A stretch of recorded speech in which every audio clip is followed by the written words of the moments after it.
Hello and welcome to IAC. ఈ వీడియోలో daily current affairs discuss చేస్తున్నాం కదా. సో ఈ రోజు కూడా ఇంపార్టెంట్ కరెంట్ అఫైర్స్ దానికి రిలేటెడ్గా ఉన్న స్టాటిక్ జీకేని డిస్కస్ చేద్దాం. అయితే నిన్న మనం కరెంట్ అఫైర్స్ డిస్కస్ చేసుకున్నప్పుడు కొంతమంది స్టూడెంట్స్ మనకి డౌట్స్ని రైజ్ చేశారు కమెంట్స్లో. సో దానికి సంబంధించి ఒక చిన్న క్లారిఫికేషన్ అనేది చూద్దాం. సో నిన్న మనం కరెంట్ అఫైర్స్ డిస్కస్ చేసినప్పుడు కొంతమంది స్టూడెంట్స్ డౌట్స్ని రైజ్ చేశారు. చూడండి, ఒక స్టూడెంట్ మనకి గ్లోబల్ ఇన్నోవేషన్ ఇండెక్స్ 42, ఇంకొక స్టూడెంట్ కూడా ఇదే చెప్పడం జరిగింది. సార్ 2023లో మనకి లాస్ట్ ఇయర్ ఏదైతే ఈ గ్లోబల్ ఇన్నోవేషన్ ఇండెక్స్ 2023 అనేది వచ్చిందో, సో దాంట్లో పేపర్స్లో చాలా ఆర్టికల్స్లో మనకి India retains position of 40 in global innovation index in 2023 అని కూడా రావడం జరిగింది. ఇన్ఫ్యాక్ట్ 2015లో ఇండియా యొక్క ర్యాంక్ 81 అయితే 2023లో అది 40th ర్యాంక్లో ఉన్నట్టుగా కూడా మనకి రావడం జరిగింది. మీరు ఒకసారి ఆ సోర్సెస్ని రిఫర్ చేయండి, అది మనం ఎగ్జాక్ట్గానే చెప్తాం. Global innovation index of 2023 India యొక్క ర్యాంక్ 40th ఉంది.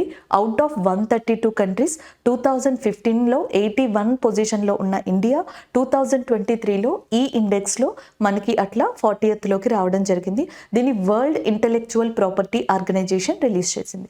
నెక్స్ట్ వన్ చూడండి. నెక్స్ట్ వచ్చేటప్పటికి మనకి నేషనల్ ఏదైతే మనం స్కీమ్స్ చెప్పుకుంటున్నామో, నేను ఆల్రెడీ చెప్పాను ఈరోజు కరెంట్ అఫైర్స్లో స్కీమ్ కవర్ చేస్తాను. నిన్న కొన్ని రీజన్స్ వల్ల స్కీమ్ అనేది మనం ఇంక్లూడ్ చేయలేకపోయాం. నేను అది కూడా మీకు నిన్న కరెంట్ అఫైర్స్లో చెప్పాను. నెక్స్ట్ మనకి ఇక్కడ ఇచ్చారు 108 నేషనల్ పార్క్స్. ఒక్కసారి ఇది మీరు చూసుకోండి, 106 నేషనల్ పార్క్సే ఉన్నాయి ఇండియాలో present. As per the data 106 national parks are there. 108 జాతీయ పార్కులు లేవండి. ఒకవేళ కనుక మీరు ఎక్కడైనా ఆ ఇన్ఫర్మేషన్ చూస్తే అఫీషియల్ వెబ్సైట్లో మీరు ఒకసారి చూడండి, క్లియర్గా as per the 2023 December 31st నాటికి కూడా మనకు వచ్చిన అన్ని కరెంట్ అఫైర్స్లో కూడా మ్యాక్సిమం ఎక్కడ న్యూ నేషనల్ పార్క్ని యాడ్ చేయలేదు. 106 నేషనల్ పార్క్సే ఉన్నాయి, 108 నేషనల్ పార్క్స్ అనేవి లేవండి. అండ్ ద నెక్స్ట్ వన్, ఇంకొక స్టూడెంట్ డౌట్ చూడండి ఇక్కడ. ఇంకొకటి, Caspian sea surrounded by Iran also. యాక్చువల్గా మనం కైరా అని కూడా గుర్తుపెట్టుకోవచ్చు అనమాట. Kazakhstan, Iran, Russia, Azerbaijan and Turkmenistan, ఈ 5 కంట్రీలు కాస్పీసియన్ సీ చుట్టూ ఉంటాయి. నేను ఇరాన్ని చెప్పడం మర్చిపోయాను, అక్కడ మెన్షన్ చేయడం జరిగిందనమాట. అండ్ నెక్స్ట్ వచ్చేటప్పటికి రామ్సర్ కన్వెన్షన్ 1971 అనేది ఒక స్టూడెంట్ డౌట్. రామ్సర్ కన్వెన్షన్ 1971 నేను ఎక్స్ప్లెయిన్ చేసినప్పుడు కూడా ఆ బర్డ్స్కి సంబంధించి, చిల్కా లేక్కి సంబంధించి రామ్సర్ కన్వెన్షన్ 1971 అనే చెప్పాను. కాకపోతే చిల్కా లేక్ అని రాసి అటు సైడ్ 1981 అని రాశాను. రామ్సర్ కన్వెన్షన్ 1971 డిస్కషన్లో స్టార్ట్ అవుతున్న టైంలో, దాని తర్వాత అది ఇంప్లిమెంట్ అయిన తర్వాత చిల్కా లేక్ ఏదైతే ఉందో ఒడిస్సాలో, దానిని రామ్సర్ సైట్గా 1981లో రికగ్నైజ్ చేశారు. అంటే చిల్కా లేక్ రామ్సర్ సైట్గా ఎప్పుడు మారినట్టు? 1981లో. నేను అందుకనే Chilika lake 1981 it is recognised as a Ramsar site అన్నట్టుగా ఆ నోట్స్ రాశాను అనమాట. అది దానికి సంబంధించిన ఇన్ఫర్మేషన్ అండి. ఇవి కొన్ని స్టూడెంట్స్ మనకి రైజ్ చేసిన డౌట్స్గా చెప్పొచ్చు నిన్న కరెంట్ అఫైర్లో. మీకు కూడా కరెంట్ అఫైర్స్ ఇట్లా మనం డిస్కస్ చేసుకున్నప్పుడు ఏదైనా డౌట్స్ వచ్చి ఉంటే కింద కమెంట్ చేయండి. అండ్ ఎంతవరకు వీలైతే అంతవరకు ఆ డౌట్స్ని క్లారిఫై చేయడానికి మనం ట్రై చేద్దాం. అండ్ ప్రతిరోజు కూడా కరెంట్ అఫైర్స్ అయిపోయిన తర్వాత లాస్ట్లో రివ్యూ వస్తుంది కదా, ఆ రివ్యూ వచ్చే ముందర ఈ ఏవైతే మీరు డౌట్స్ని ఇక్కడ మెన్షన్ చేశారో ఆ డౌట్స్కి సంబంధించి ఒక క్లారిఫికేషన్ కావచ్చు, ఒకవేళ ఏమైనా మిస్టేక్స్ ఉంటే సరి చేయడం కావచ్చు, అక్కడ మనం డిస్కస్ చేద్దాం. అండ్ ఎవ్రీ డే కూడా ఉంటుంది. మీకు కరెంట్ అఫైర్స్ విన్నప్పుడు ఏదైనా డౌట్ దానికి సంబంధించి రైజ్ అయినా, అంటే ఏదైనా మిస్టేక్ అవుతుంది అండ్ ఎక్కడైనా మనకి బ్యాలెన్స్ అవ్వట్లేదు అని చెప్పి వీళ్ళలా మీకు అనిపించినా మీరు కింద కమెంట్ చేయొచ్చు. మేము చూసుకొని అండ్ మీకు ఎప్పుడైతే రివ్యూ చెప్తామో ఆ రివ్యూ చెప్పే ముందర ఒకసారి దీని గురించి మెన్షన్ చేయడం జరుగుతుంది. And most of the students folk dance గురించి అడుగుతున్నారు. యాజ్ సూన్ యాజ్ పాసిబుల్ ఆ వీడియోని కూడా మీకు అప్లోడ్ చేయడం జరుగుతుంది. ఈరోజు ఫస్ట్ కరెంట్ అఫైర్ చూద్దాం. ఫస్ట్ కరెంట్ అఫైర్, ఇండియా మయన్మార్కి సంబంధించిన ఇంపార్టెంట్ కరెంట్ అఫైర్గా చెప్పొచ్చు. మయన్మార్ భారతదేశానికి సంబంధించి వన్ ఆఫ్ ద ఇంపార్టెంట్ బోర్డర్గా ఉంది. అండ్ అంతేకాకుండా ఇది ఎగ్జాక్ట్గా మనకి నార్త్ ఈస్ట్ ఇండియా వైపు ఉంది, ఈశాన్య రాష్ట్రాల వైపు. అయితే మనం కొన్ని పాలసీల ప్రకారం, ఇండియా కొన్ని పాలసీల ప్రకారం మయన్మార్తో మనకి కొన్ని ఫ్రీ అగ్రిమెంట్స్ని కానీ, కొన్ని అసిస్టెన్సీని కానీ, సహాయాలను కానీ చేయడం జరుగుతూ ఉంటుంది. ఈ నేపథ్యంలో మనకు ఒక పాలసీ ఉంది, యాక్ట్ ఈస్ట్ పాలసీ అని చెప్పేసి. యాక్ట్ ఈస్ట్ పాలసీ అనేది 2014లో వచ్చింది. 2014లో యాక్ట్ ఈస్ట్ పాలసీ అనేది వచ్చింది. ఆ పాలసీ ప్రకారం 2018లో ఇండియా FMR అనే దాన్ని ఇంట్రడ్యూస్ చేసింది, free movement regime to end at Myanmar border. So యాక్చువల్గా ఇంట్రడ్యూస్ చేసిందేమో ఫ్రీ మూవ్మెంట్ అన్నమాట, దాన్ని ఇప్పుడు ఎండ్ చేయబోతున్నారు మయన్మార్ బోర్డర్ దగ్గర. సో సాధారణంగా మనం ఒక కంట్రీ నుంచి ఇంకొక కంట్రీకి విజిట్ చేయాలి అంటే పర్మిషన్ కావాలి, ఆ కంట్రీ యొక్క పర్మిషన్ అనేది కావాలి, దాన్ని మనం వీసా ఫార్మెట్లో చెప్పడం జరుగుతూ ఉంటుంది అనమాట. అయితే ఈ యాక్ట్ ఈస్ట్ పాలసీ 2014లో మనం ఏదైతే ఒక డెసిషన్ తీసుకుని 2018లో ఫ్రీ మూవ్మెంట్ అనేది మయన్మార్కి మనం అందజేశామో దానిని ఇప్పుడు ఇండియా విరమించుకోవాలనుకుంటుంది. అదే ఈ కరెంట్ అఫైర్కి ఉన్న మెయిన్ ఇంపార్టెన్స్ అనమాట. అండ్ 2 days బ్యాక్ యాక్చువల్గా ఈ డెసిషన్ తీసుకుంటున్నట్టుగా మనకి ఒక అనౌన్స్మెంట్ ఏదైతే ఉందో న్యూస్ అది సర్క్యులేట్ అవుతా వచ్చింది. దీంతో నార్త్ ఈస్ట్ ఇండియాలో మనకి ఈ ఒపీనియన్స్ బైఫర్కేషన్ అయిపోయాయి, కొంతమంది యాక్సెప్ట్ చేస్తున్నారు, కొన్ని స్టేట్స్ యాక్సెప్ట్ చేయట్లేదు. కాబట్టి నార్త్ ఈస్ట్ ఇండియా పరంగా ఇంటర్నేషనల్ పరంగా కూడా ఈ కరెంట్ అఫైర్ అనేది మనకి చాలా ఇంపార్టెంట్. మీకు ఇక్కడ కనిపించే హెడ్లైన్ పరంగా కూడా కరెంట్ అఫైర్ క్వశ్చన్ని ఫ్రేమ్ చేస్తారనమాట. FMR అని ఉంది కదా, సో ఇది రీసెంట్గా ఏ కంట్రీలకి మధ్యలో చర్చకి వచ్చింది. So between which countries this free movement regime discussed అని చెప్పేసి అడిగే ఛాన్సెస్ ఉంటాయి. ఇండియా మయన్మార్గా గుర్తుపెట్టుకోవాలి. సో ఇండియా దీనిని ఎందుకు ఇంట్రడ్యూస్ చేసింది అంటే యాక్ట్ ఈస్ట్ పాలసీలో భాగంగా 2018లో ఇంట్రడ్యూస్ చేసింది. FMRకి సంబంధించిన డెఫినేషన్ని నేను ఇక్కడ మీకు మెన్షన్ చేశాను. allowing border tribes to travel up to 16 kilometers inside the other country without visa. So కొన్ని కంట్రీస్ ఫ్రెండ్లీగా ఉన్నప్పుడు, బైలేటరల్ రిలేషన్ ద్వైపాక్షిక సంబంధాలు మంచి స్ట్రాంగ్గా ఉన్నప్పుడు ఇలాంటివి కొన్ని కంట్రీస్ మధ్య మనకి ఒప్పందాలు కుదుర్చుకోవడం జరుగుతుంది. యాక్సెసిబిలిటీ అనేది కూడా ఉంటుంది. ఈ మధ్యన మనం 2023 కరెంట్ అఫైర్స్లో చూడాల, శ్రీలంక ఏదైతే కొన్ని కంట్రీస్ ఏవైతే ఉన్నాయో, ఈవెన్ థాయిలాండ్, వియత్నాం లాంటి కంట్రీస్, ఇవన్నీ కూడా శ్రీలంక కూడా మనకి ఇండియా లాంటి కంట్రీస్కి, ఇండియాతో పాటు కొన్ని కంట్రీస్కి తమ కంట్రీలో ఫ్రీ వీసాతో ఎంటర్ అయ్యేలాగా కొంత టైం పీరియడ్కి మనకి అలౌవెన్స్ అనేది ఇవ్వడం జరిగింది, అలౌ పర్మిట్ అనేది ఇవ్వడం జరిగింది. సో ఇవన్నీ కూడా జనరల్గా మనం చూసాం. అలాగే ఇండియా కూడా ఏం చేసిందంటే యాక్ట్ ఈస్ట్ పాలసీ అనే దాని ప్రకారం 2014లో డెసిషన్ తీసుకుని 2018లో మయన్మార్కి ఈ వెసులుబాటు కల్పించింది. అంటే మనకి దగ్గరలో ఏవైతే నార్త్ ఈస్ట్ ఇండియాలో మయన్మార్కి దగ్గరగా ఉన్న స్టేట్స్ ఉంటాయో, రాష్ట్రాలు, అక్కడ 16 kilometers వరకు వాళ్ళు వీసా లేకుండా ఎంటర్ అవ్వచ్చు అనమాట. అయితే ఇప్పుడు దాన్ని ఆపాలనుకుంటుంది గవర్నమెంట్ ఆఫ్ ఇండియా. ఎందుకు ఆపాలనుకుంటుంది అంటే దానికి డిఫరెంట్ రీజన్స్ ఉన్నాయి. ఫస్ట్లో 2020లో ఒకసారి మనం స్టాప్ చేసాం, దానికి కారణం కోవిడ్ అనమాట. కోవిడ్ టైంలో ఇట్లా బోర్డర్స్ చేంజ్ అవ్వకూడదన్న ఉద్దేశంతో వాళ్ళని ఆపడం జరిగింది. ఈ పాలసీని కొన్నిసార్లు మనం రిస్ట్రిక్ట్ చేసాం. 2021 మయన్మార్లో మనకి ఆ మయన్మార్ గవర్నమెంట్కి మిలిటరీకి మధ్య డిఫరెన్సెస్ వచ్చాయి దానివల్ల. ఇకపోతే 2022-23లో ఏమైందంటే ఈ మిలిటరీకి అండ్ అక్కడ ఉన్న మయన్మార్ గవర్నమెంట్కి మధ్యలో ప్రాబ్లమ్స్ రావడం వల్ల మయన్మార్లో కొన్ని ఇల్లీగల్ యాక్టివిటీస్ పెరిగినాయి. అవి పక్కనే ఉన్న నార్త్ ఈస్ట్ ఇండియా మీద ఎక్కువగా ఎఫెక్ట్ చూపించడం స్టార్ట్ చేశాయి. దానివల్ల drug trafficking, gun culture, gold trafficking ఇవన్నీ ఎక్కువైపోయినాయి. సో మనకి నార్త్ ఈస్ట్ ఇండియాకి సెక్యూరిటీ పరంగా థ్రెట్ ఉంది, ముప్పు ఉంది, అది ఒక ప్రాబ్లం అవుతుంది. ఇలాంటి డిసీజెస్ వస్తే అది కూడా ఒక ప్రాబ్లం అవుతుంది. ఇవన్నీ దృష్టిలో పెట్టుకుని 2018లో ఏదైతే ఫ్రీ మూవ్మెంట్ రెజీమ్ అనే దాన్ని ఇంట్రడ్యూస్ చేశామో, ఫ్రీ మూవ్మెంట్ని, సో దాన్ని ఇప్పుడు ఇండియా కంప్లీట్గా ఆపాలి అని చెప్పేసి ఒక డెసిషన్కి రావడం జరిగిందనమాట.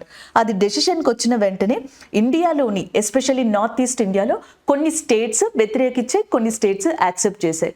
మయన్మార్తో మనకి బోర్డర్ పంచుకుంటున్న స్టేట్స్ అరుణాచల్ ప్రదేశ్, నాగాలాండ్, మణిపూర్, మిజోరం ఉంటాయి. సో ఈ రాష్ట్రాలు ఏవైతే ఉన్నాయో అరుణాచల్ ప్రదేశ్, నాగాలాండ్, మణిపూర్, మిజోరం, ఈ 4 states మయన్మార్తో ఏకంగా మనకి 1643 kilometers బోర్డర్ని షేర్ చేసుకుంటున్నాయి. మణిపూర్కి సంబంధించిన చీఫ్ మినిస్టర్ బిరేన్ సింగ్ అనమాట. ఈయన దీనికి ఫేవర్గానే ఉన్నారు. గవర్నమెంట్ ఆఫ్ ఇండియా ఏదైతే డెసిషన్ తీసుకుందో నిలిపేద్దామని చెప్పేసి, ఆపుదాము ఇట్లాంటి ఫ్రీ మూవ్మెంట్ అని, వీళ్ళు దానికి ఫేవర్గానే ఉన్నారు.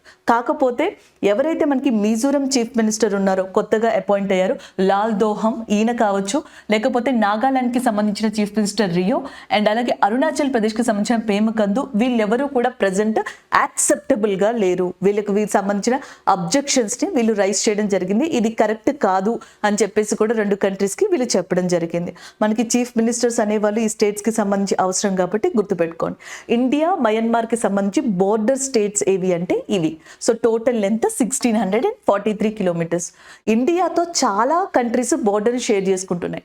ఆఫ్ఘనిస్తాన్ ఇండైరెక్ట్గా, అలాగే నెక్స్ట్ నేపాల్, అండ్ నెక్స్ట్ మనకి China, Sri Lanka and Myanmar, Bangladesh, ఇవన్నీ. భారతదేశంతో అత్యధికమైన భూ సరిహద్దు, లాంగెస్ట్ ల్యాండ్ బోర్డర్ కలిగి ఉన్న కంట్రీ బంగ్లాదేశ్. 4096 కిలోమీటర్స్తో ఇది మనకి బోర్డర్ని షేర్ చేసుకోవడం జరుగుతుంది. సో ఇండియాకి ఇప్పుడున్న థ్రెట్స్ 2 అండి. ఒకటి వైపు నార్త్ ఈస్ట్ ఇండియా స్టేట్స్కి సంబంధించిన ఇన్సెక్యూరిటీ, ఇంకొక వైపు మనకి పంజాబ్లోని ఇంపార్టెంట్గా ఏర్పడిన ఖాళిస్తాన్ యొక్క ఆ మూమెంట్ ప్రజెంట్ ఏదైతే 2023లో ఇష్యూస్కి రైస్ తీసిందో అది. ఈ రెండింటి నుంచి మీకు కరెంట్ అఫైర్స్లో డేటా పరంగా అడగచ్చు, స్టేట్మెంట్స్ రూపంలో కూడా అడగచ్చు అనమాట. నార్త్ ఈస్ట్ ఇండియా వైపు అయితే ప్రజెంట్ మనకి 2024లో ఉన్నది మయన్మార్కి సంబంధించిన ఇష్యూ. ఈ 2 వైపులే ఇండియాకి ఎందుకు ప్రాబ్లం వస్తాయంటే ఈ రెండింటి వల్ల. ఒకటి గోల్డెన్ క్రెసెంట్ రూట్, ఇంకొకటి గోల్డెన్ ట్రాంగిల్ రూట్. సో ఇటువైపు మనకి గోల్డెన్ ట్రాంగిల్ రూట్ అని చెప్పేసి ఉంది. గోల్డెన్ ట్రాంగిల్ రూట్లో ఉండే కంట్రీస్ ఏంటి అని చెప్పేసి అడుగుతూ ఉంటారు ఒక్కొక్కసారి. సో ఆ కంట్రీస్ వియత్నాం, థాయిలాండ్, మయన్మార్, ఇవి గోల్డెన్ ట్రాంగిల్ రూట్స్లో ఉంటాయి. గోల్డెన్ క్రెసెంట్లో ఆఫ్ఘనిస్తాన్, పాకిస్తాన్, ఇరాన్, ఇక్కడ 3 కంట్రీస్ ఉంటాయి, ఇక్కడ 4 కంట్రీస్ ఉంటాయి. సో ఏదైతే గోల్డెన్ ట్రాంగిల్ రూట్ ఉందో ఇక్కడ నుంచి మనకి ఎక్కువగా డ్రగ్ ట్రాఫికింగ్, ఆర్మ్స్ ఇలాంటివి, లేకపోతే ఇండియాలోకి ఎక్కువగా తీవ్రవాదులు చొరబడే అవకాశాలు, ఇవన్నీ ఇక్కడి నుంచి ఉన్నాయన్నమాట. ఈ గోల్డెన్ క్రెసెంట్ రూట్ నుంచి ఎక్కువగా ఏదైతే మనకి గన్ కల్చర్ అంటున్నాం చూసారా, gun culture, arms, human trafficking, ఒక్కొక్కసారి ఎక్కువగా డ్రగ్ ట్రాఫికింగ్, డ్రగ్స్ కావచ్చు, లేకపోతే మనకి బ్లాక్ మనీ కావచ్చు, అండ్ ఎస్పెషల్లీ మనకి ఇంకా చెప్పాలంటే ఆర్మ్స్ కావచ్చు, ఇవన్నీ ఇక్కడి నుంచి వెళ్తాయి. దీనికి దగ్గరగా ఉన్న స్టేట్ పంజాబ్, కొంచెం దగ్గరగా ఉన్నది. అలాగే దీనికి దగ్గరగా నార్త్ ఈస్ట్ ఇండియాకి సంబంధించిన స్టేట్స్ ఉన్నాయి.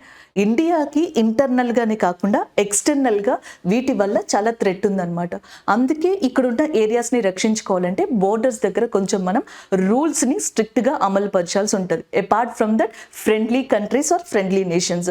సో మనకి ద్వైపాక్షిక సంబంధాన్ని పక్కన పెట్టి ఇలాంటి థ్రెట్స్ నుంచి ఇండియా రక్షించుకోవాలి అనుకుంటే ఎఫ్ఎంఆర్ లాంటి వాటిని కొంచెం ఆపాల్సి ఉన్నట్టుగా కూడా గవర్నమెంట్ ఆఫ్ ఇండియా మనకి మెన్షన్ చేయడం జరిగింది. మరి మనకి ఎగ్జామ్ పాయింట్ ఆఫ్ వ్యూలో ఏది యూజ్ అవుతుంది? కరెంట్ అఫైర్ హెడ్లైన్ ఉంది చూసారా, ఏ కంట్రీస్కి అని చెప్పి, అది యూజ్ అవుతుంది. యాక్ట్ ఈస్ట్ పాలసీ అనేది యూజ్ అవుతుంది. అలాగే నెక్స్ట్ మీకు ఒక్కొక్కసారి జీకే పాయింట్ ఆఫ్ వ్యూలో రైల్వేస్కి, ఎస్ఎస్సి జీడీకి, ఎస్పెషల్లీ ఇంటెలిజెన్స్ బ్యూరో ఎగ్జామ్స్కి, గ్రూప్స్కి కూడా ఇవి యూజ్ అవుతాయి. గోల్డెన్ క్రిసెంట్, గోల్డెన్ ట్రాంగిల్లో ఏ కంట్రీస్ ఉన్నాయి, ఏ కంట్రీస్ లేవు, ఇలాంటి క్వశ్చన్స్ అడుగుతూ ఉంటారు. అండ్ ద నెక్స్ట్ వన్ స్టేట్స్కి సంబంధించిన చీఫ్ మినిస్టర్స్ని అడిగే ఛాన్సెస్ ఉంటాయి. ఇవి డేటా ప్రకారం గుర్తుపెట్టుకోండి.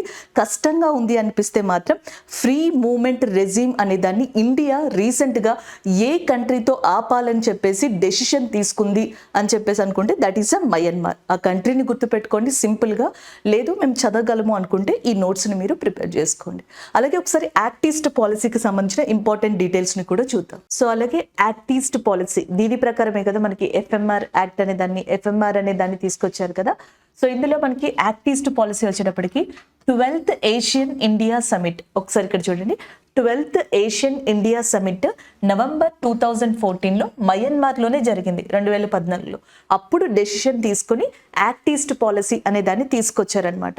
అంటే మనకి ఇండియాకి సంబంధించి ఏవైతే ఏషియన్ కంట్రీస్ ఉన్నాయో, ఎస్పెషల్లీ మనకి సౌత్ ఈస్ట్ ఏషియన్ కంట్రీస్ లాంటివి ఉన్నాయో, వీటితో మనకి ఎక్కువగా సెక్యూరిటీ అంటే భద్రత కావచ్చు అండ్ బైలేటరల్ రిలేషన్స్ని స్ట్రాంగ్ చేసుకునేలా ఉండాలనే మోటోతో దీన్ని తీసుకొచ్చి ఈ చట్టాన్ని తీసుకొచ్చారు. సో దీన్ని ఇప్పుడు నిలిపివేయాలనుకుంటున్నారు, స్టాప్ చేయాలనుకుంటున్నారు. అలాగే నెక్స్ట్ చూడండి, అసలు యాక్ట్ ఈస్ట్ పాలసీ రావడానికి కారణం లుక్ ఈస్ట్ పాలసీ. 2 డిఫరెంట్గా ఉంటాయి చూడండి, act east, look east. Look east policy అనేదాన్ని 1992లో తీసుకొచ్చారు. దీనికి కారణం ఏంటి అంటే ఏషియన్ కంట్రీస్, ఏషియన్ అంటే ఎబ్రివేషన్ చూసుకోండి, association of south east Asian nations అంటారు. Association of south east Asian నేషన్స్గా ఏషియన్ని పిలవడం జరుగుతుంది అనమాట. ఇందులో ఇండియా మెంబర్ కాదు. ఏషియన్ సమిట్ 2023 43వ సమావేశం ఇండోనేషియాలో జరిగింది. ఇండోనేషియాలోని జకర్తాలో జరిగిందనమాట. అయితే ఇండియా ఈ ఏషియన్ కంట్రీస్ ఏవైతే ఉంటాయో, అంటే ఏషియన్ సమిట్లో ఏవైతే మెంబర్స్ ఉంటారో వాళ్ళతో ఎకనామిక్ కోఆపరేషన్, ఎకనామిక్ డెవలప్మెంట్ని పెంపొందించుకోవాలని చెప్పేసి అందులో భాగంగానే లుక్ ఈస్ట్ పాలసీ లాంటి దాన్ని ఇంప్లిమెంట్ చేసుకుంటూ పోయింది 1992 నుంచి. ఇప్పుడు మీకు అర్థమై ఉంటుంది కదా, ఇండియా అటు వెస్ట్రన్ యూరోపియన్ కంట్రీస్తోనే కంప్లీట్గా కాకుండా, అరబ్ కంట్రీస్తోనే కాకుండా ఇటువైపు మనకి association of south east Asian nations, ఆగ్నేయ ఆసియా దేశాల కూటమిలో ఉన్న సభ్య దేశాలు ఏవైతే ఉంటాయో వాటితో కూడా ఆర్థిక అభివృద్ధిని కోరుకుంది ఇండియా. అందుకే లుక్ ఈస్ట్ పాలసీ అనే దాన్ని తీసుకొచ్చింది. కానీ ఇక్కడేంటి, యాక్ట్ ఈస్ట్ పాలసీలో సెక్యూరిటీ, బైలేటరల్ రిలేషన్ ఇలాంటి వాటి కోసమని ఇది తీసుకొచ్చింది. ఇది 2014లో, ఇది 1992లో రావడం జరిగింది. ఇండియా ఏషియన్ ఇండియా సమిట్ 2023 అది కూడా ఇండోనేషియా జకర్తాలోనే జరిగింది. ఇది 20వ సమావేశం. ఇంటర్లింక్, కోరిలేటెడ్ కరెంట్ అఫైర్స్ రెండు చెప్పుకున్నాం. రీసెంట్గా ఇండియా మయన్మార్ మధ్యలో ఉన్న ఫ్రీ మూవ్మెంట్ అనే ఒక పాలసీ ఏదైతే ఉంటుందో, ఫ్రీ మూవ్మెంట్ అనే యాక్సెస్ ఏదైతే ఉంటుందో దాన్ని విరమించుకోవాలనుకుంటుంది ఇండియా. గతంలో 2014లో యాక్ట్ ఈస్ట్ పాలసీ ద్వారా అలాంటి దాన్ని 2018లో ప్రవేశపెట్టింది, అలాంటి ఒక యాక్సెస్ని ఇప్పుడు తీసేయాలనుకుంటుంది. అసలు యాక్ట్ ఈస్ట్ పాలసీ కన్నా ముందర ఇండియాకి లుక్ ఈస్ట్ పాలసీ అనేది కూడా ఉందన్నమాట. మనం బైలేటరల్ రిలేషన్స్ని కొన్ని పాలసీ విధానాల ద్వారా పెంపొందించుకుంటూ పోతున్నాం, అవే ఇవన్నమాట. అలాగే నెక్స్ట్, ఇండియా ఏషియన్ సమిట్లో మెంబర్ కాదు. 2023లో ఏషియన్ సమిట్ ఎక్కడ జరిగింది? ఇండోనేషియా జకర్తాలో. కానీ ఏషియన్ సమిట్స్తో ఇండియా ఎకనామికల్గా, సెక్యూరిటీ పరంగా ఒక రిలేషన్ని మెయింటైన్ చేస్తుంది. దాంట్లో భాగంగానే ఇండియా ఏషియన్ సమిట్స్ జరుగుతాయి, కాన్ఫరెన్స్ జరుగుతాయి. అలాగే 20th ఏషియన్ ఇండియా సమిట్ లేదా కాన్ఫరెన్స్ అనేది ఎక్కడ జరిగింది? ఇండోనేషియా జకర్తాలో జరిగింది. This is all about this current affair అండి. నెక్స్ట్ వన్ ఒక స్కీమ్ లాంటిది అని చెప్పొచ్చు, ఒక అప్డేటెడ్, మీరు దీనికి సంబంధించిన ఇన్ఫర్మేషన్ ప్రకారం డేటాని కూడా తెలుసుకోవచ్చు అనమాట.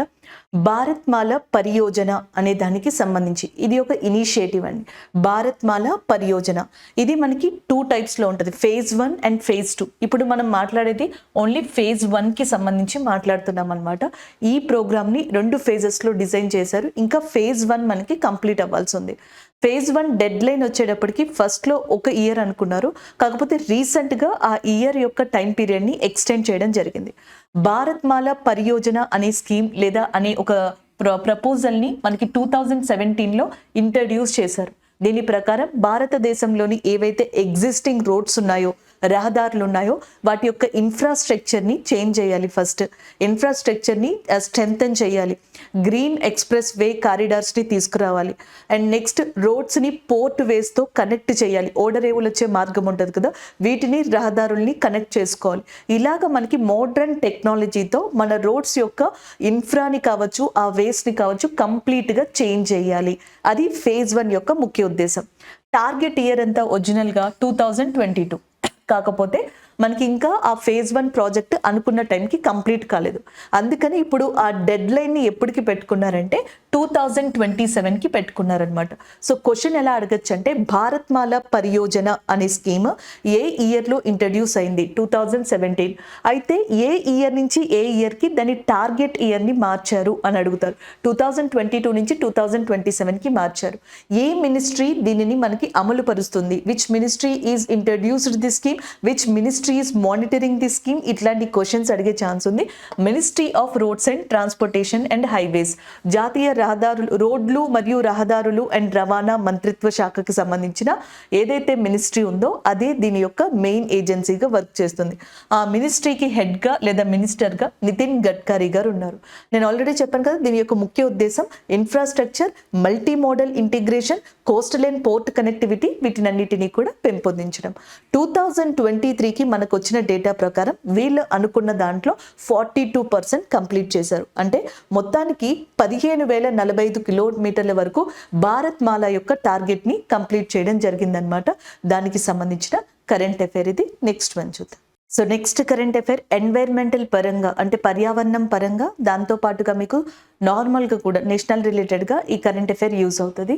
సో మనకి గుజరాత్ ఊల్ఫ్ రీఇంట్రడక్షన్ ప్రాజెక్ట్, గుజరాత్లో మళ్ళీ తోడేళ్ళు ఏవైతే ఉన్నాయో వాటిని రీఇంట్రడ్యూస్ చేసే ప్రాజెక్ట్ అనమాట. దానికి సంబంధించింది అంటే జూనాగఢ్ అనే ఏరియా గుజరాత్లో ఏదైతే ఉందో అక్కడ మనకి జూలాజికల్ పార్క్ ఒకటి ఉందన్నమాట. Junagadh Sakkarbaug zoological park.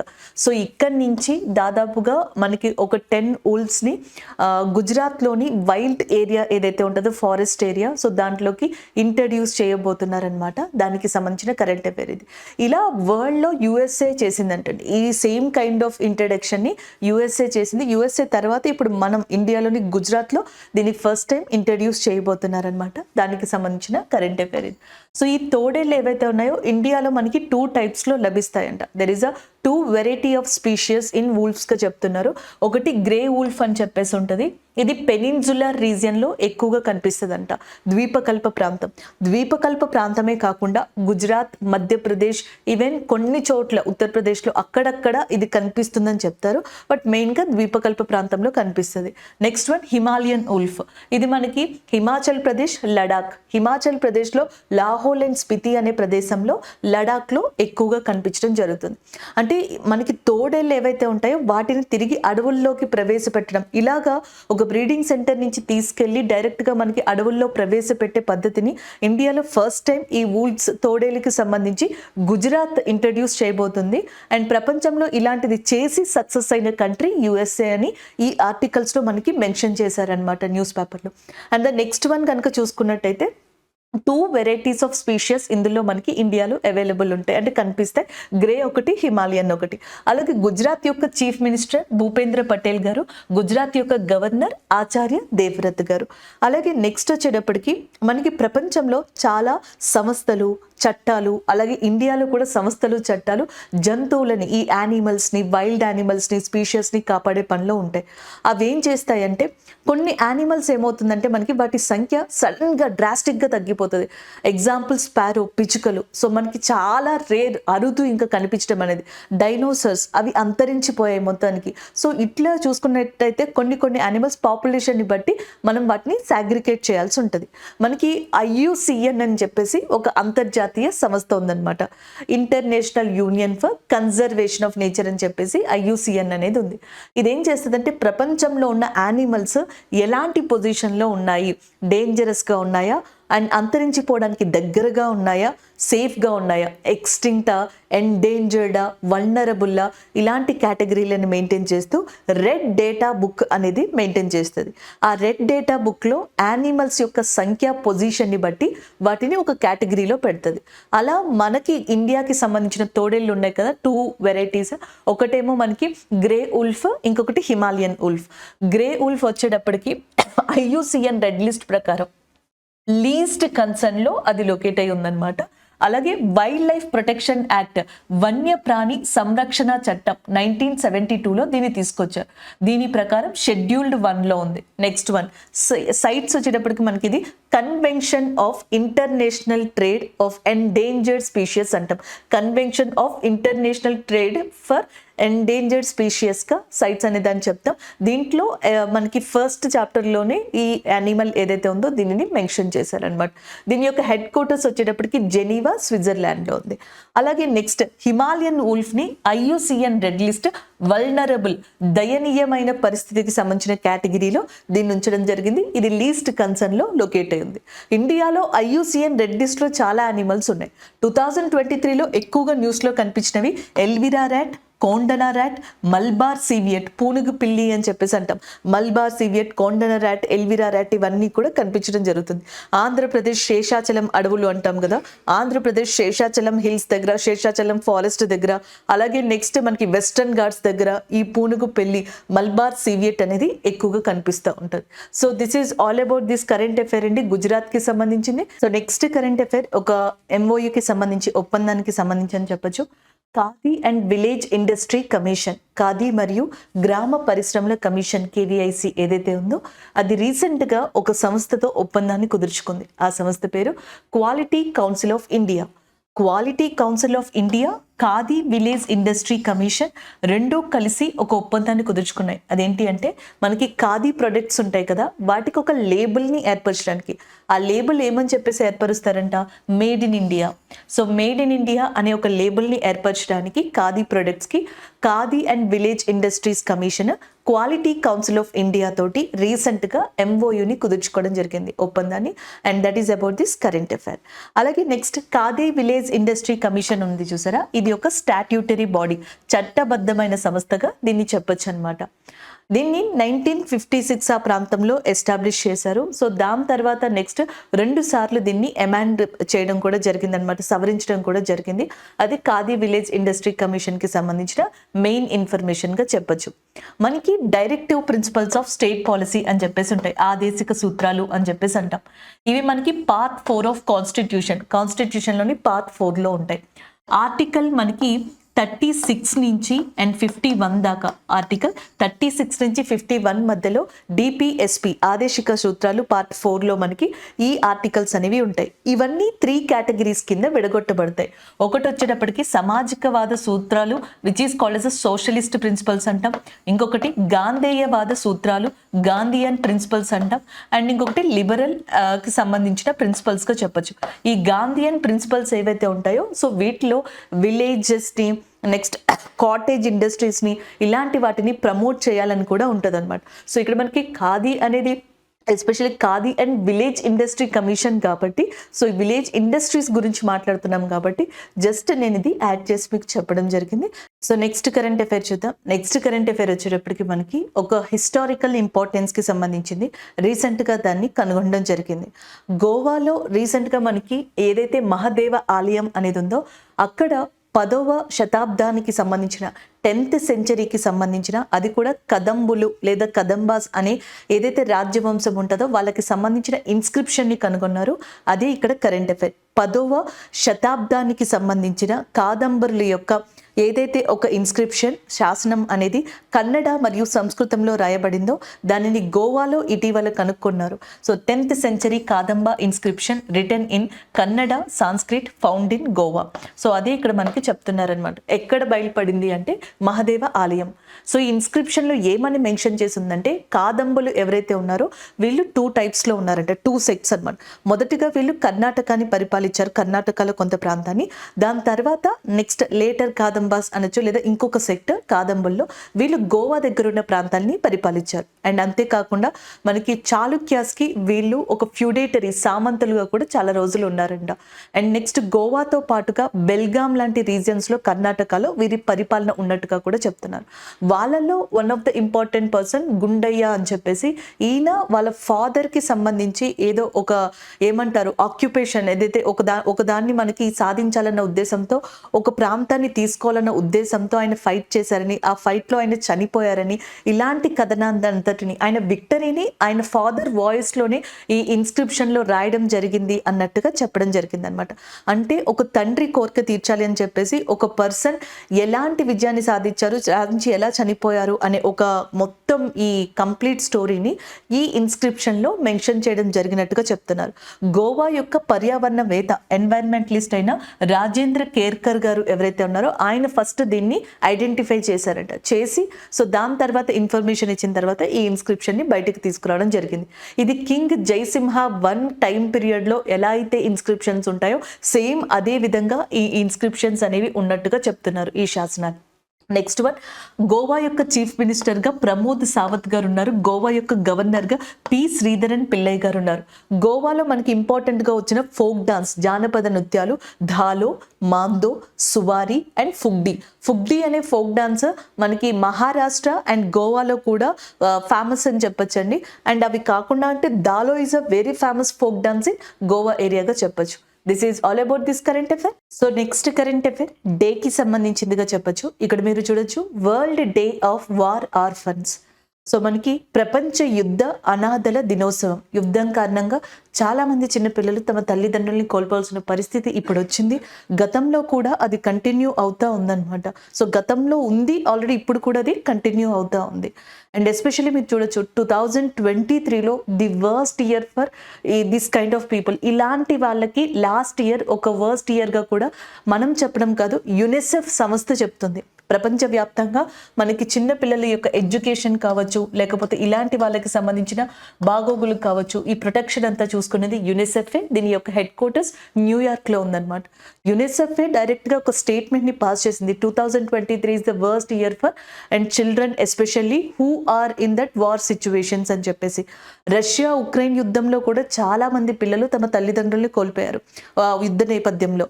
Azerbaijan, Armenia అక్కడ కూడా అంతే. సిరియాకి సంబంధించిన డిస్ప్యూట్స్ కావచ్చు, అక్కడ అంతే. అలాగే నెక్స్ట్ మనకి వచ్చేటప్పటికి రీసెంట్గా ఇజ్రాయెల్, గాజా, ఆ విషయాలు మీరు ఆల్రెడీ విజువల్స్ ద్వారా చాలా వరకు 2023లో గమనించి ఉంటారు. సో మనకి యుద్ధం కారణంగా ఏ పిల్లలు అయితే తల్లిదండ్రుల్ని కోల్పోతారో, సర్వం కోల్పోతారో వాళ్ళని అనాథలు, యుద్ధ అనాథలుగా పరిగణించడం జరుగుతుంది.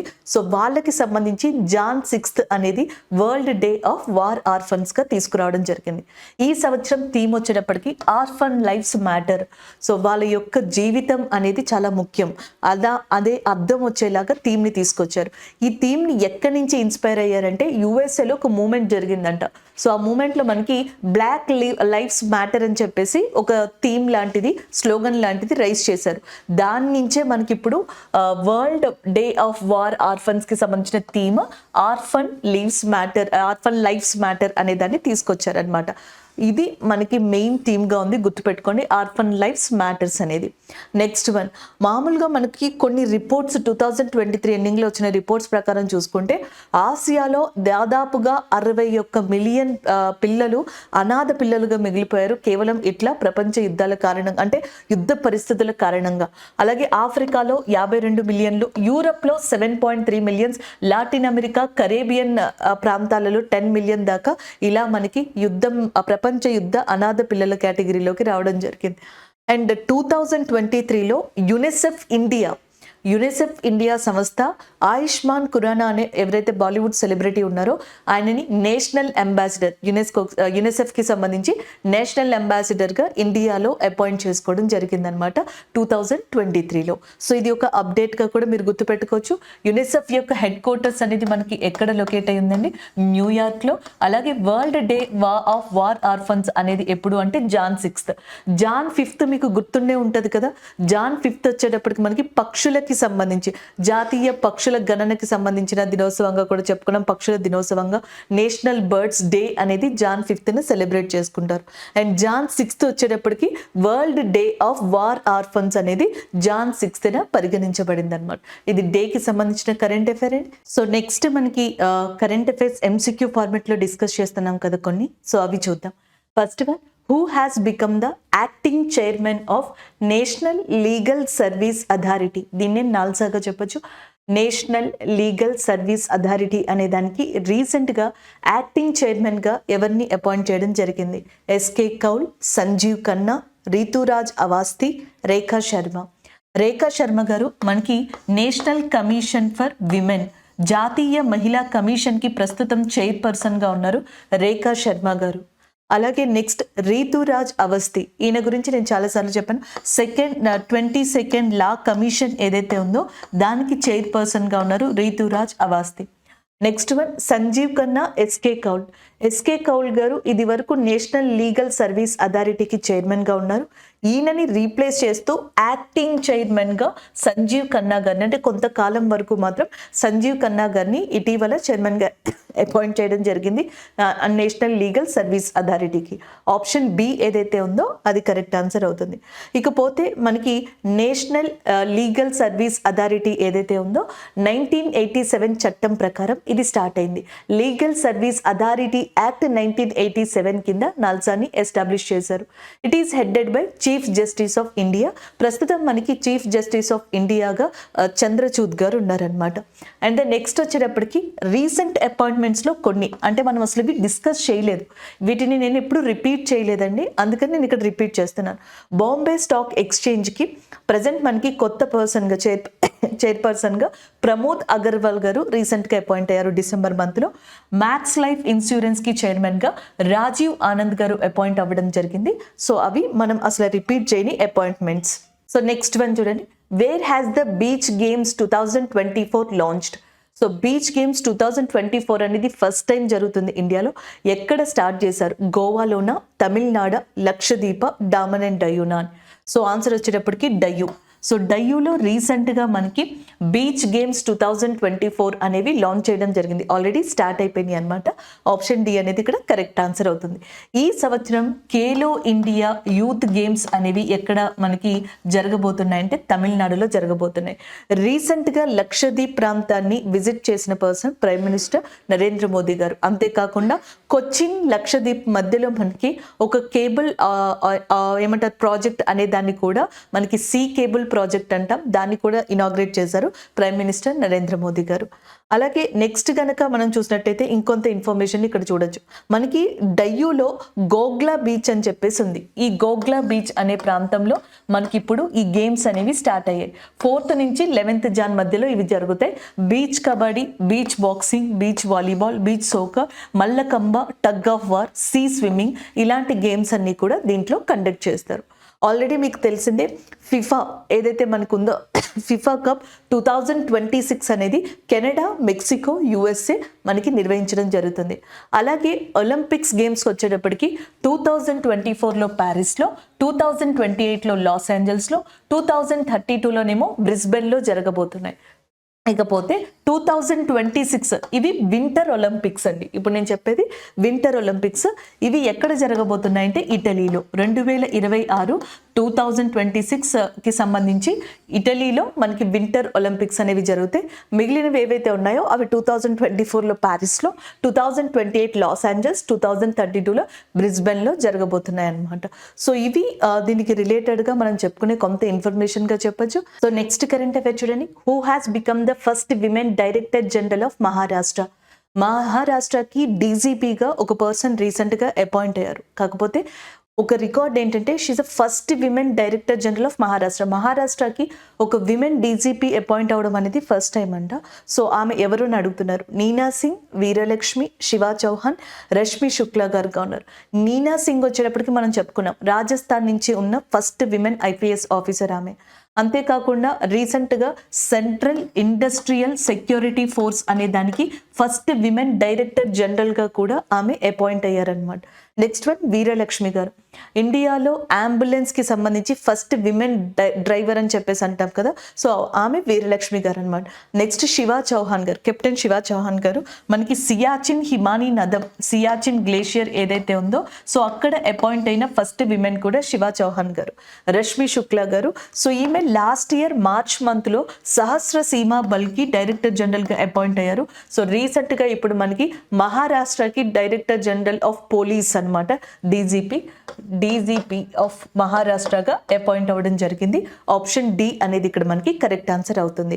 Eknath Shinde garu present chief minister of మహారాష్ట్రకి సంబంధించి ఉన్నారు. Next one, recently Ratle hydro electric project is in news.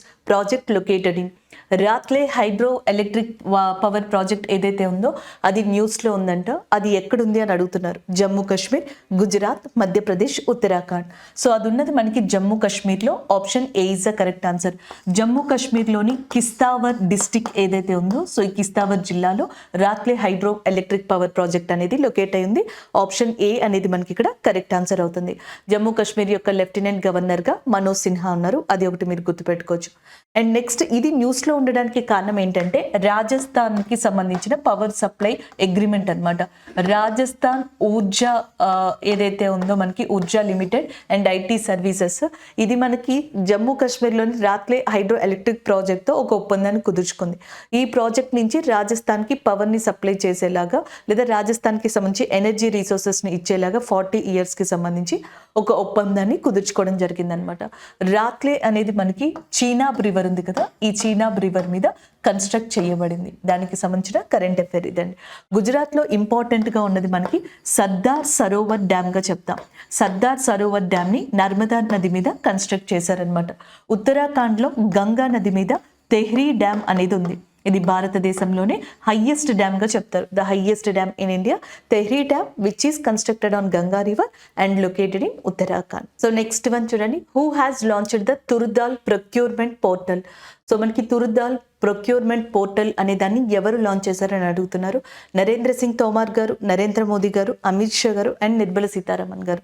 So రీసెంట్గా హోంశాఖ మంత్రి అయిన అమిత్ షా గారు మనకి తుర్దాల్ ప్రొక్యూర్మెంట్ పోర్టల్ అనే దాన్ని లాంచ్ చేశారు. దీని ద్వారా రైతులు నేరుగా ఆన్లైన్ నుంచే మనకి తుర్దాల్ని సెల్ చేయొచ్చు, అమ్మచ్చు అనమాట, through that online. So they can sell this tur dal. Transactions అన్ని కూడా వాళ్ళకి ఆన్లైన్ ద్వారానే జరుగుతాయి. పేమెంట్ కూడా డైరెక్ట్గా ఫార్మర్స్ యొక్క అకౌంట్లోకి రావడం జరుగుతుంది. సో ఇలాగ దీన్ని తీసుకొచ్చారు. Option C is the correct answer. గతంలో కూడా మనం డిస్కస్ చేసుకున్నాం డిసెంబర్ మంత్ కరెంట్ అఫైర్స్లో. ప్యాట్ అనే ఒక యాప్ని తీసుకొచ్చారు. దీన్ని మినిస్ట్రీ ఆఫ్ టెక్స్టైల్స్ ఏదైతే ఉందో అది తీసుకురావడం జరిగింది. ఎస్పెషల్లీ జూట్ ప్రొడక్షన్, జనపనారకి సంబంధించి ఎక్కువగా యూజ్ అవుతుంది ఈ యాప్ అనేది కూడా మనం డిస్కస్ చేసుకోవడం జరిగింది. అలాగే ఇప్పుడు తుర్దాల్ పోర్టల్ అనేది అమిత్ షా గారు తీసుకురావడం జరిగింది. సో మనం డే ఆఫ్ ద స్కీమ్ ఏదైతే ఉందో దాని గురించి డిస్కస్ చేద్దాం. నిన్న డిస్కస్ చేయలేదు కదా. సో ఈ రోజు కరెంట్ అఫైర్స్లో చూద్దాం. ఆ స్కీమ్ ప్రధానమంత్రి కిసాన్ సమ్మాన్ నిధి. ఎందుకంటే ఈ స్కీమ్ కొన్ని స్కీమ్స్ మీద బేస్ అయి రూపొందించింది అని చెప్తారు.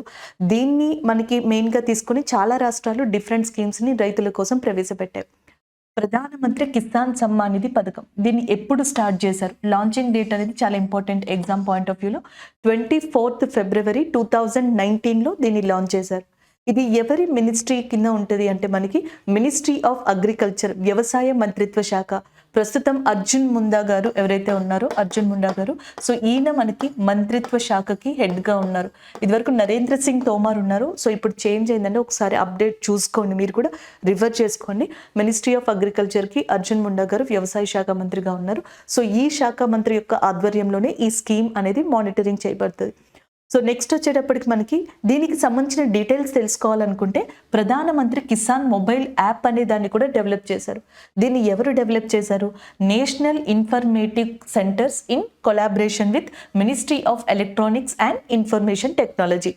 Ministry of electronics and information technology మంత్రిత్వ శాఖతోటి జాతీయ సమాచార కేంద్రం ఏదైతే ఉంటుందో నేషనల్ ఇన్ఫర్మేటిక్ సెంటర్, అది కొలాబరేట్ అయ్యి ఈ మొబైల్ యాప్ని మనకి ఇవ్వడం జరిగిందనమాట. సో నెక్స్ట్ దీని డీటెయిల్స్ చూసుకుంటే ఫస్ట్లో మనకి only small and marginal farmers, కొంతమంది రైతుల్ని మాత్రమే, చిన్న మరియు సన్నకారు రైతులు అన్నట్టుగా అంటాం చూసారా, కొంతమంది రైతుల్ని మాత్రమే దీంట్లో ఎలిజిబుల్గా తీసుకున్నారు. నెక్స్ట్ ప్రొవిజన్ చేంజ్ చేసి all land holding farmers, so మొత్తం ఎవరైతే రైతులు ఉన్నారో సో ఈ రైతులందరినీ కూడా ప్రధానమంత్రి కిసాన్ సమ్మాన్ నిధిలోకి తీసుకోవడం జరిగింది. వీళ్ళకి సంవత్సరానికి 6,000 రూపీస్, 6,000 రూపాయలు ఇస్తారు. అది కూడా మనకి 3 ఇన్స్టాల్మెంట్స్లో ఇవ్వడం జరుగుతుంది. ఇది చాలాసార్లు అడిగారండి, ఎంత ఇస్తారు, టైం పీరియడ్ ఏంటి, ఎన్ని ఇన్స్టాల్మెంట్స్లో ఇస్తారు. ప్రతి 4 monthsకి ఒకసారి 2,000 రూపీస్ చొప్పున టోటల్గా 3 ఇన్స్టాల్మెంట్స్లో 6,000 రూపీస్ని పర్ ఇయర్కి ఇవ్వడం జరుగుతుంది. ఈవెన్ ఆంధ్రప్రదేశ్లోని రైతు భరోసా కావచ్చు, అండ్ తెలంగాణలో రైతు బంధు, మధ్యప్రదేశ్లో భవంతర్ భుక్తాన్ యోజన, ఒడిస్సాలో ఉన్న కలియా ప్రోగ్రామ్ కావచ్చు, ఇవన్నీ కూడా ఆల్మోస్ట్ మనకి ప్రధానమంత్రి కిసాన్ సమ్మాన్ నిధిలాగే ఉంటాయి. అండ్ లాస్ట్ ఇయర్ మనకి జూలై ఆ టైంలో ఒక రిపోర్ట్ వచ్చిందండి, జూలై ఆగస్ట్ ఆ రిపోర్ట్. ఆ అఫీషియల్ రిపోర్ట్ ప్రకారం దాదాపుగా ఇప్పటికే ఇండియాలో 11 కోట్ల మంది రైతులు అండ్ దీనివల్ల మనకి ఎక్కువగా బెనిఫిట్ పొందారని కూడా చెప్తున్నారు. ఎస్పెషల్లీ ఆంధ్రప్రదేశ్ విషయానికి వస్తే ఏపీలో 41,35,131 పీపుల్ ఎవరైతే ఉన్నారో 41,35,131 మంది బెనిఫిషరీస్ మనకి కేవలం ఆంధ్రప్రదేశ్ నుంచే ఉన్నారంట, ప్రధానమంత్రి కిసాన్ సమ్మాన్ నిధికి సంబంధించి. సో ఇది ఓవరాల్గా కొంతవరకు అప్డేటెడ్ ఇన్ఫర్మేషన్ అండి ప్రధానమంత్రి కిసాన్ సమ్మాన్ నిధికి సంబంధించి. ఎప్పుడు స్టార్ట్ చేశారు, ఏ మంత్రిత్వ శాఖ ఉంటుంది, సమాచారం అంటే ఇన్ఫర్మేషన్ ఎలా తెలుసుకోవచ్చు, అలాగే నెక్స్ట్ వచ్చేటప్పటికి మనకి ఎట్లా దీని మనీని పే చేస్తారు, సిమిలర్గా ఉన్న స్కీమ్స్ ఏంటి. This is all about this scheme అండి. సో ఈరోజు ఏవైతే మనం కరెంట్ అఫైర్స్ డిస్కస్ చేసామో వాటి రివ్యూ చూద్దాం. ఫస్ట్ వన్, ఇండియా మయన్మార్కి సంబంధించి ఫ్రీ మూవ్మెంట్ అనే దానిపైన ఇండియా ఒక డెసిషన్ తీసుకుంది. దాని రిలేటెడ్ స్ట్రాటజీని కూడా మనం డిస్కస్ చేసాం. నెక్స్ట్ వన్, భారత్మాల పరియోజన, ఇది 2 phases ఇండియాలో కంటిన్యూ అవుతుంది. అయితే phase 1కి సంబంధించిన టార్గెట్ ఇయర్ 2022, దాన్ని 2027 వరకు ఎక్స్టెండ్ చేయడం వల్ల ఇది మనకి కరెంట్ అఫైర్స్లో ఉంది. అండ్ ప్రాజెక్ట్ ఉల్ఫ్ అనే దాన్ని గుజరాత్ ఇంట్రడ్యూస్ చేయబోతుంది, దానికి సంబంధించిన current affair. Khadi village industry commission ఏదైతే క్వాలిటేటివ్ కౌన్సిల్ అనేది ఉందో దానితో మనకి రీసెంట్గా ఒప్పందాన్ని కుదుర్చుకుంది. అది కూడా ఖాదీ ప్రొడక్ట్స్ ఏవైతే ఉంటాయో దాని మీద లేబులింగ్ మేడ్ ఇన్ ఇండియా అని చెప్పేసి ఇవ్వడానికి. అండ్ నెక్స్ట్ కాదమ్మ ఇన్స్క్రిప్షన్ 10th సెంచరీకి సంబంధించింది. ఇటీవల గోవాలోని మహదేవ ఆలయం దగ్గర ఒక పర్యావరణవేత్త ఎన్వైర్న్మెంట్ లిస్ట్ ఎవరైతే ఉన్నారో ఆయనకి అది కనిపించింది. దాని తర్వాత ఆయన ఇన్ఫర్మేషన్ కూడా ఇవ్వడం జరిగింది. అంటే ఆయన మనకి ఏదైతే రీసెర్చ్లో భాగంగా దాన్ని చూడడం జరిగిందనమాట. అది మనకి కన్నడ సంస్కృతంకి సంబంధించిన భాషలో ఆ ఇన్స్క్రిప్షన్ అనేది ఉండడం జరిగింది. World day of war orphans, ప్రపంచ అనాథలు, యుద్ధ అనాథలు ఏదైతే ఉందో ఇది Jan 6th మనకి సెలబ్రేట్ చేయడం జరుగుతుంది. దానికి సంబంధించిన కరెంట్ అఫైర్ ఇది. నెక్స్ట్ వన్ MCQs, మనకి అపాయింట్మెంట్ కావచ్చు, స్పోర్ట్స్కి రిలేటెడ్గా ఇలా కరెంట్ అఫైర్స్ని డిస్కస్ చేసాం. దాంతోపాటుగా ప్రధానమంత్రి కిసాన్ సమ్మాన్ నిధి యోజన, భారతదేశంలోని ల్యాండ్ హోల్డింగ్ ఫార్మర్స్ ఎవరైతే ఉంటారో వాళ్ళకి ఎవ్రీ ఇయర్ పర్ ఇయర్కి 6,000 రూపీస్ చొప్పున మనకి 3 ఇన్స్టాల్మెంట్స్లో దానిని ఇవ్వడం జరుగుతుంది. ఇది మినిస్ట్రీ ఆఫ్ అగ్రికల్చర్ యొక్క మానిటరింగ్లో ఉంటుంది. దీనికోసం PM కిసాన్ మొబైల్ యాప్ అనే దాన్ని నేషనల్ ఇన్ఫర్మేటిక్స్ సెంటర్ అండ్ దానితో కలిపి మనకి ministry of electronics and information technology కలిసి ఈ యాప్ని డెవలప్ చేయడం జరిగింది. అండ్ దాదాపుగా మనకి ఆగస్ట్ ఇన్ఫర్మేషన్ 2023 ప్రకారం ఇండియాలో ఇప్పటికీ 11 కోట్ల రైతులు 11 crores of farmers are benefited under the ప్రధానమంత్రి కిసాన్ సమ్మాన్ నిధి యోజనగా చెప్పొచ్చు. ఎస్పెషల్లీ ఆంధ్రప్రదేశ్ నుంచి 45,41,35,131 మంది బెనిఫిషరీస్ కేవలం ఆంధ్రప్రదేశ్ నుంచే ఉన్నారని కూడా మనకి ఏ స్టేట్కి ఆ స్టేట్ స్పెసిఫిక్గా డేటాని కూడా ఇవ్వడం జరిగిందండి. సో ఇవి ఈ రోజు మనం డిస్కస్ చేసుకున్న కరెంట్ అఫైర్స్. Thank you.